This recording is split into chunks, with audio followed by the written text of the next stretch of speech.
Says Anandam. Hello students, my self doctor Gaurav Rathore, student of commerce.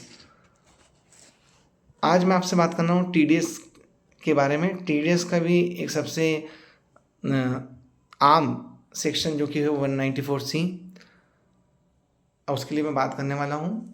पहले तो हम समझे टीडीएस होता क्या है। टीडीएस का फुल फॉर्म होता है टैक्स डिडक्टेड रिसोर्स, जो कि इनकम टैक्स डिपार्टमेंट द्वारा लगाया जाता है। इनकम टैक्स डिपार्टमेंट द्वारा इसको ऑपरेट किया जाता है, गवर्न किया जाता है। और ये करने का उद्देश्य क्या है कि टैक्स पेमेंट को इजी वे में कलेक्ट कर लिया जाए। अब टीडीएस व्यक्ति की इनकम पे लगता है, व्यक्ति के द्वारा जो भी रेवेन्यू अर्न किया जाता है उस पर लगता है, पर कई दफ़ा वो भर के नहीं आता है, वो डिपार्टमेंट तक पहुंच नहीं पाता है, वो डिपार्टमेंट से टैक्स कलेक्ट भी नहीं कर पाता है।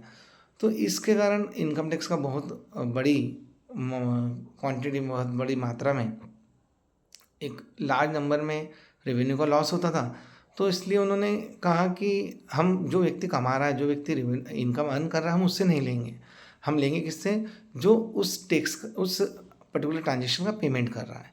जैसे मान लीजिए मैं कहीं से 30,000 रुपये की इनकम मैंने कमाई एज अ कॉन्ट्रैक्टर, वहाँ से अब टीडीएस का एप्लीकेबल आपने देख लिया कि पहले जहाँ से इनकम जनरेट हुई है वो व्यक्ति पेमेंट करते समय ही टीडीएस का पेमेंट काट लेगा और रिमेनिंग पेमेंट दे देगा। 30,000 का 1% होता है 300 रुपये।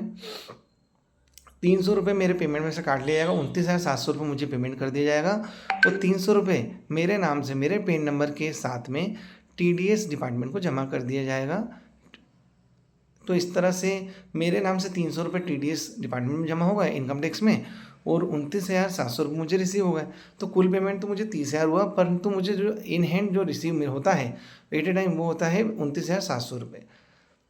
तो ये तो हो गई बात कि मेरा पेमेंट जो 300 रुपये काटा गया था मेरे पेन कार्ड के अगेंस्ट में, वो मुझे मिल जाएगा और 29,700 मुझे मिल गए। तो इससे क्या हुआ कि दोनों काम हो गए। मैंने कंप्लाइंसेस का भी पूरा कर लिया, साथ ही साथ मैंने अपने इनकम पे लगने वाला एक पार्शियल टैक्स भी ऑलरेडी डिपार्टमेंट को जमा हो गया। साथ ही जिस व्यक्ति ने मुझे पेमेंट किया था उसका भी एक लीगल कंप्लाइंसेस ओवर हो गया कि उसने भी मुझे काट के पेमेंट करा।